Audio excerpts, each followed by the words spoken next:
Hi, I'm Shayna, CEO of Baskin Lather. Years ago, my sister Aaliyah lost all of her hair, and doctors said it would never grow back.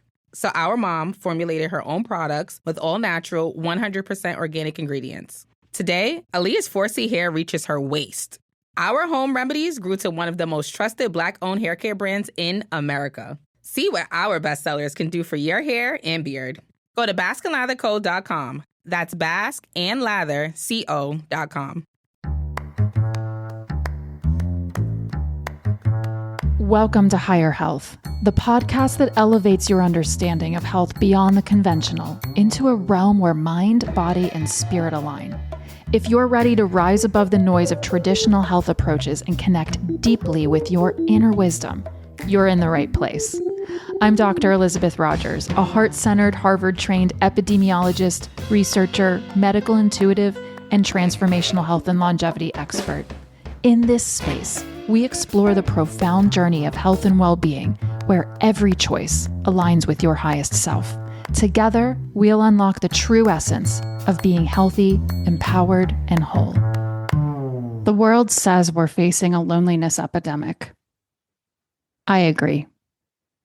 But I think loneliness is pointing us towards something even deeper. Hi, welcome back to Higher Health with Dr. Elizabeth Rodgers. I'm really glad you're here. Today, I want to talk about something that the world is finally beginning to recognize as a serious health issue: loneliness. Recently, both the World Health Organization and the United States Surgeon General have identified loneliness and social disconnection as a growing public health crisis. Research suggests that chronic loneliness increases the risk of heart disease, stroke, cognitive decline, anxiety, depression, and even premature death. In fact, some researchers have suggested that the health impact of chronic loneliness may be comparable to smoking up to 15 cigarettes a day. Pause for a moment and let that really sink in.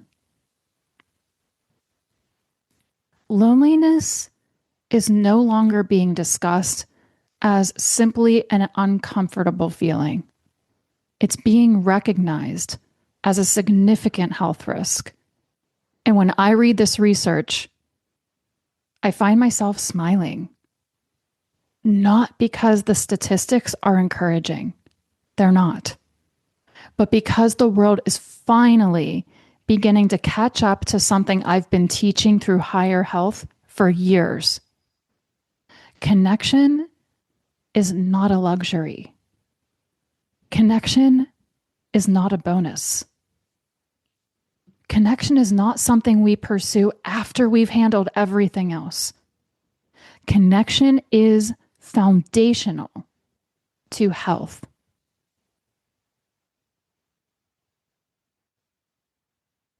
And this isn't just something I teach because I've studied health. It's something I teach because I've lived it. When I was 23 years old, I nearly died. What was supposed to be a routine medical procedure to remove a kidney stone turned into septic shock. My organs began shutting down. I was critically ill. And for the first time in my life, I was forced to confront something that so many of us spend years avoiding. What actually matters? When your life is hanging in the balance, your to-do list doesn't matter. Your accomplishments don't matter. Your social media following doesn't matter. What matters is connection. Connection to yourself. Connection to the people you love. Connection to life itself. Connection to something greater than yourself. That experience changed me. At the time, I couldn't have articulated it in the way I can now. I didn't yet have the language of higher health. I hadn't spent years studying the nervous system, trauma, chronic illness, healing, identity, and human behavior. But looking back, I can see that one of the deepest lessons of that experience was this: health is not simply the absence of disease. Health is connection. And disconnection has consequences. The more I've studied health, the more I've practiced it with myself and in support of others, the more I've seen this pattern everywhere: in chronic illness, in anxiety, in burnout, in loneliness, and in suffering. Again and again, I find myself coming back to the same truth. Connection is the key. Which is why, when I read the recent research on loneliness, I wasn't surprised. The statistics were startling, but the conclusion felt deeply familiar. Because what the research is really showing us is that human beings suffer when we become disconnected. And today, I want to offer a higher health perspective on what I believe the loneliness epidemic is really trying to teach us. Because while loneliness is often framed as a lack of people, I don't think that's the full story. Many people are surrounded by others and still feel deeply alone. Many people have families, partners, coworkers, online communities, and thousands of followers, yet still experience profound loneliness. Why? Why is this? Why is this the case? Because loneliness is not simply the absence of people. Loneliness is often the absence of meaningful connection. And meaningful connection exists on multiple levels. And it starts with you. At Higher Health, I teach that health emerges through connection, not just connection to other people, connection to yourself, connection to purpose, connection to others, connection to something greater than yourself. When any of these connections begin to weaken, we often feel it. Sometimes emotionally, sometimes mentally, sometimes physically, sometimes a combination of those things. Let's explore each one. The first is connection to self. This may be the most overlooked form of connection in modern life. Can you hear yourself?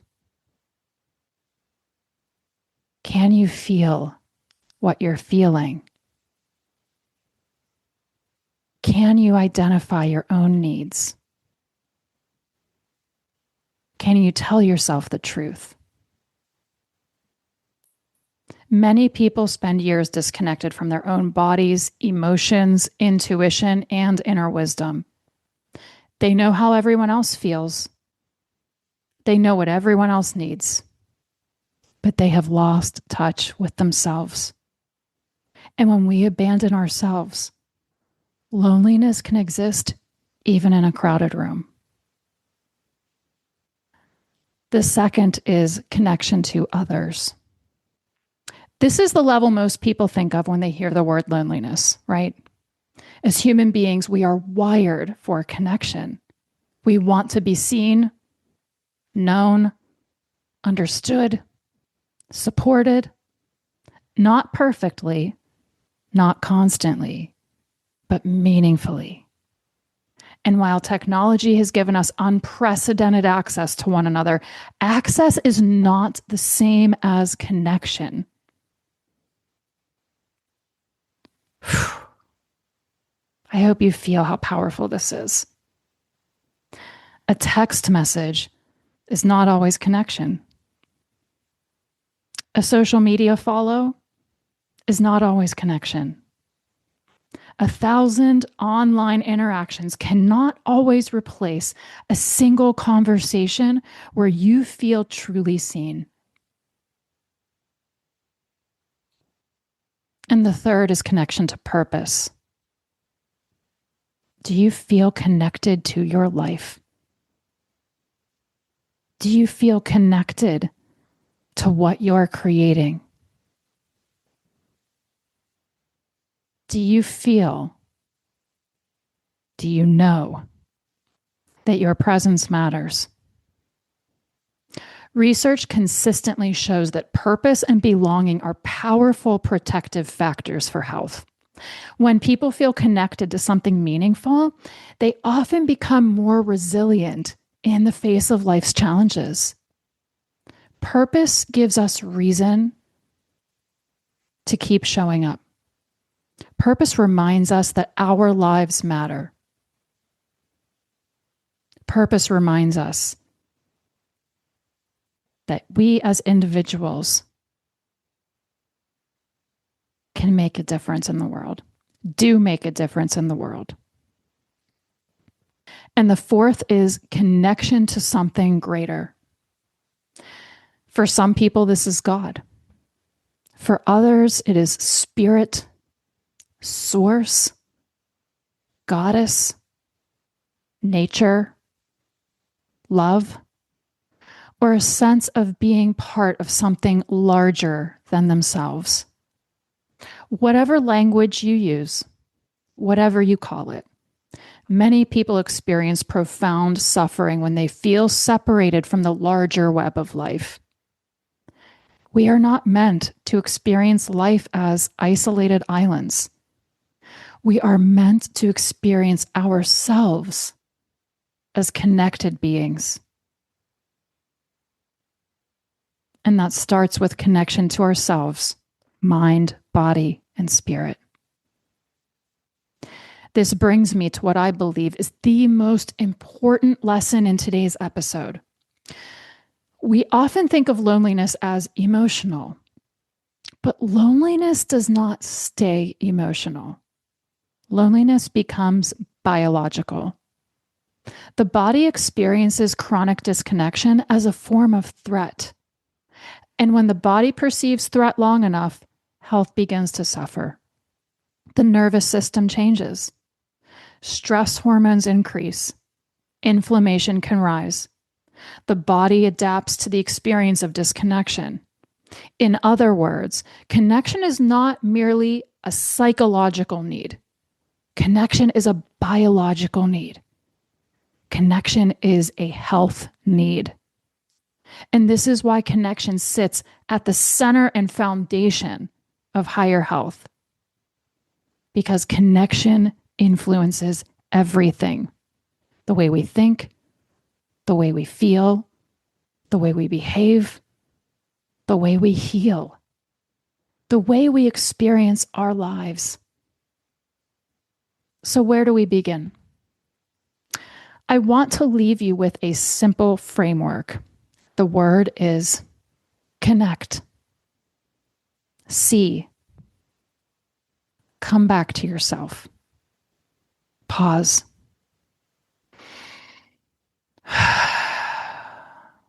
Take a breath.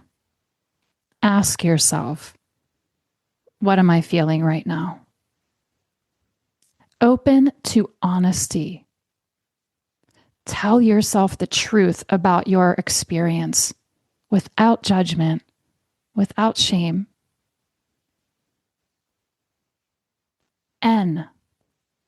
Notice where you've disconnected. Is it from yourself? Another person? Your purpose? Your spiritual connection? or some combination of those. The second N in connect. Nurture one meaningful relationship. Just one. Not 10. One. Send a text. Make a call. Schedule coffee or tea. Reach out. E. Engage with life. Create something. Learn something new. Contribute something. Participate. The second C in connect means connect with something greater. Spend time in nature. Meditate. Pray.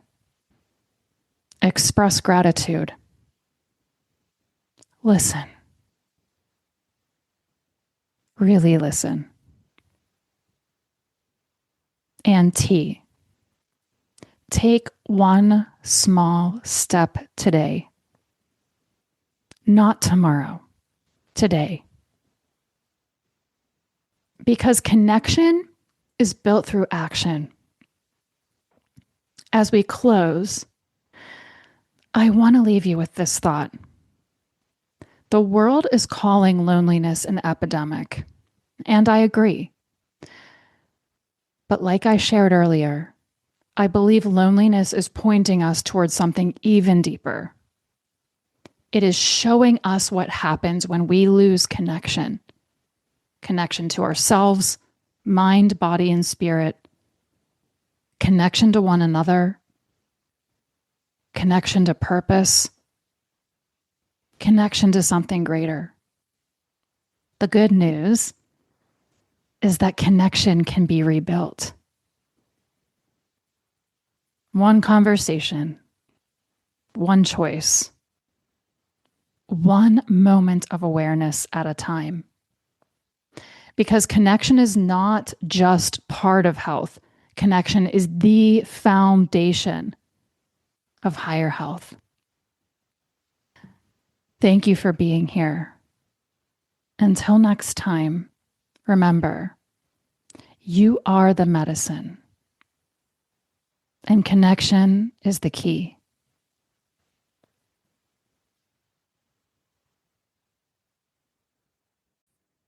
If this episode resonated with you, please share it, subscribe to the podcast, and consider leaving us an honest, positive review.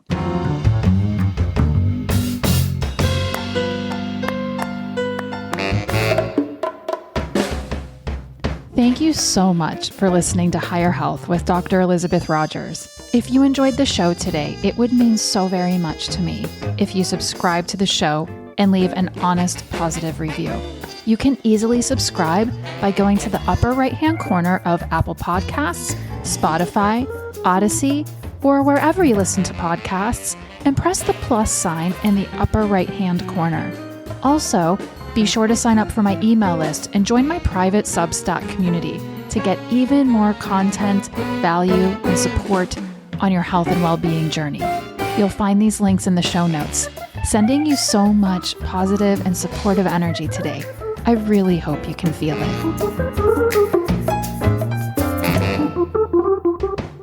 This podcast is for educational purposes only and is not a substitute for personalized medical advice, diagnosis, or treatment. Always consult your healthcare provider regarding your specific needs.